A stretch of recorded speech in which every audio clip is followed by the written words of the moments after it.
بسم اللہ الرحمن الرحیم۔ لفظ حج کا مطلب قصد یا ارادہ کرنے کا ہے۔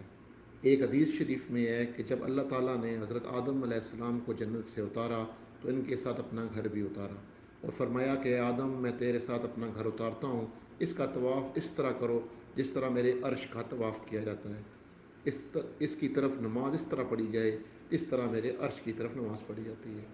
طوفان نوح کے زمانے میں یہ بیت اللہ اٹھا لیا گیا۔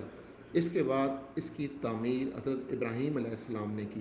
حضرت ابراہیم علیہ السلام نے اپنے بیٹے حضرت اسماعیل کے ساتھ اس کی تعمیر کو پایہ تکمیل تک پہنچایا۔ حج کے بارے میں سورہ حج میں ارشاد ہے، آیت 14 میں، لوگوں میں حج کے فرض ہونے کا اعلان کرو، لوگ تمہارے پاس یعنی کہ اس عمارت کے پاس چلے آئیں گے، پاؤں چل کر بھی اور ایسی اونٹنیوں پر سوار ہو کر جو دور دراز کے راستوں سے چل کر آئی ہیں اور سفر کی وجہ سے دبلی ہو گئیں، تاکہ یہ آنے والوں کے اپنے منافع حاصل کر سکیں۔ حج کے بارے میں ہمیں تفصیلات بتاتی ہیں کہ حج نکاح پر بھی مقدم ہے۔ صاحب استطاعت ہو کر حج نہ کرنے والوں کے بارے میں اللہ تعالیٰ نے ناراضگی کا اظہار کیا۔ سورہ ال عمران میں ارشاد ہے کہ اللہ تعالیٰ کے خوش کرنے کے واسطے لوگوں کے ذمے اس مقام یعنی کہ بیت اللہ کا حج فرض کیا گیا۔ اس شخص کے ذمے ہے جو وہاں جانے کی قدرت رکھتا ہو، اور جو منکر ہو تو اللہ کو اس کا کیا نقصان، اللہ تمام جہان سے غنی ہے۔ پھر مزید تفصیلات میں حدیث شریف اس بارے میں ملتی ہے، نبی کریم صلی اللہ علیہ وسلم کا ارشاد ہے، جس شخص کے پاس اتنا خرچ ہو کہ وہ سواری کا انتظام کرے اور بیت اللہ جا سکے، پھر بھی حج نہ کرے تو کوئی فرق نہیں پڑتا کہ وہ یہودی ہو کر مرے یا نصرانی ہو کر مرے۔ اس کے بعد حضور نے اپنے ارشاد کی تائید میں آیات پڑھی، وَلِلَّهِ عَلَى النَّاسِ حِجَّةُ الْبَيْتِ۔ نبی کریم صلی اللہ علیہ وسلم نے نبوت آنے کے بعد اس پر تمام علماء کا اتفاق ہے کہ زندگی میں صرف ایک مرتبہ حج کیا۔ فتح مکہ کے بعد ٹوٹل 3 حج ہوئے۔ نبی پاک صلی اللہ علیہ وسلم کے فتح مکہ کے بعد اور نبی پاک صلی اللہ علیہ وسلم کے وصال سے پہلے ٹوٹل 3 حج ہوئے۔ نبی پاک صلی اللہ علیہ وسلم نے پہلے 2 حج میں شرکت نہیں کی۔ یہ حج مسلمانوں اور کفار نے اکٹھے کیے۔ فتح مکہ کے بعد دوسرے حج کے موقع پر حضرت علی نے آ کر اناؤنسمنٹ کی کہ اب کے بعد حرم کفار کے لیے بند رہے گا، وہ معاہدے جو ہیں وہ پایہ تکمیل تک پہنچیں گے۔ سورہ توبہ میں اس کے بارے میں ارشاد کیا گیا۔ روایت یہ تھی کہ قبیلے کا شخص خود یا اس کا نومینیٹڈ پرسن یہ اناؤنسمنٹ کرے گا۔ حضرت علی نبی پاک صلی اللہ علیہ وسلم کی طرف سے آئے اور یہ اناؤنسمنٹ انہوں نے مینا کے مقام پر کی۔ یہ دوسرا حج تھا جو فتح مکہ کے بعد ہوا۔ اس پر تمام علماء کا اتفاق ہے کہ نبی پاک صلی اللہ علیہ وسلم نے 10 ہجری میں حج کیا۔ اس میں ایسے واقعات رونما ہوئے جس طرح وجہ سے اس کا نام حجۃ الوداع یعنی رخصت والا حج پڑ گیا۔ نبی پاک صلی اللہ علیہ وسلم کی اناؤنسمنٹ کے ساتھ ہی ہزاروں کی تعداد میں صحابہ مدینہ منورہ اکٹھا ہونا شروع ہو گئے، اور جو یہاں نہ پہنچ سکا وہ راستے میں مل گیا، اور جو راستے میں بھی نہ ملا وہ سیدھا میدان عرفات میں پہنچ گیا۔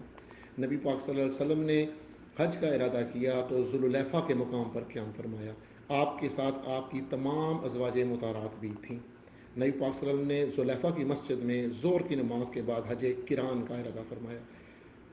علماء کے نزدیک آپ کا شروع سے ہی ارادہ حج کران کا تھا، تاہم نبی پاک صلی اللہ علیہ وسلم نے یہ آپشن دی کہ جو چاہے وجہ افراد حج تمتع یا کران کی نیت کر لے۔ نبی پاک صلی اللہ علیہ وسلم نے کو رات حضرت جبرائیل علیہ السلام نے آ کر فرمایا کہ یہ وادی عقیق مبارک ہے، آپ اس میں نماز پڑھیں اور حج اور عمرہ دونوں کا احرام باندھیں۔ نبی پاک صلی اللہ علیہ وسلم نے اس موقع پر لبیک پڑھا۔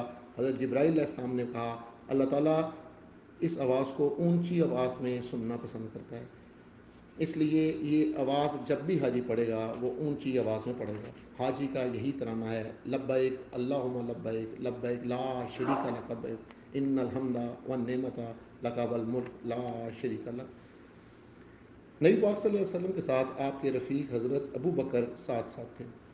حضرت ابو بکر کے ساتھ سامان کی اونٹنی بھی تھی، تاہم یہ اونٹنی ان کے غلام کی غفلت کی وجہ سے گم ہو گئی جو بعد میں مل گئی۔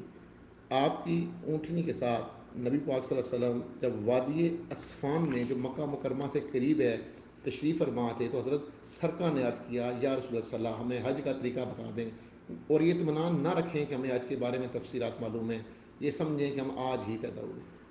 نبی پاک صلی اللہ علیہ وسلم نے اپنا سفر شروع کیا. مکہ میں داخل ہو کر عمرہ کر کر اپنا نبی پاک صلی اللہ علیہ وسلم مکہ مکرمہ میں داخل ہوئے. اس موقع پر نبی پاک صلی اللہ علیہ وسلم کس وقت داخل ہوئے؟ تقریباً تمام علماء کا اتفاق ہے کہ نبی پاک صلی اللہ علیہ وسلم کے داخلے کے وقت تاریخ میں 4 ذی الحج کا دن ہے، جس پر تمام علماء متفق ہیں. آپ صلی اللہ علیہ وسلم مسجد حرام میں آئے، حجر اسود کو بوسہ دیا، طواف کیا، تحیۃ المسجد نہیں پڑھی. مسجد میں داخل ہوتے وقت ہی طواف شروع فرما دیا. طواف سے فارغ ہونے کے بعد مقام ابراہیم پر 2 رکعت نفل ادا کیے، جس میں سورہ کافرون پہلی رکعت میں اور سورہ اخلاص دوسری رکعت میں پڑھی. اس کے بعد کوئی صفا کی پہاڑی پر تشریف لے گئے، یہاں تک کہ بیت اللہ نظر آنے لگا. بڑی دیر تک تکبیر و تعمیر اور دعا کرتے رہے. اس کے بعد صفا مروہ کے درمیان 7 چکر پورے کیے. مروہ پر جب صحیح ختم ہوئی تو جن حضرات کے ساتھ حدی نہیں تھی ان کو احرام کھولنے کا حکم دیا. اس کے بعد قیام گاہ پر تشریف لائے، 4 دن قیام فرمایا. 8 ذی الحج کو چاشت کے وقت منا تشریف لے گئے اور صحابہ کرام کی بہت بڑی تعداد بھی آپ کے ساتھ تھی. آپ نے منا میں 5 نمازیں ادا کی، یعنی کہ 8 ذی الحج کی ظہر، عصر، مغرب، عشاء اور 9 ذی الحج کی فجر.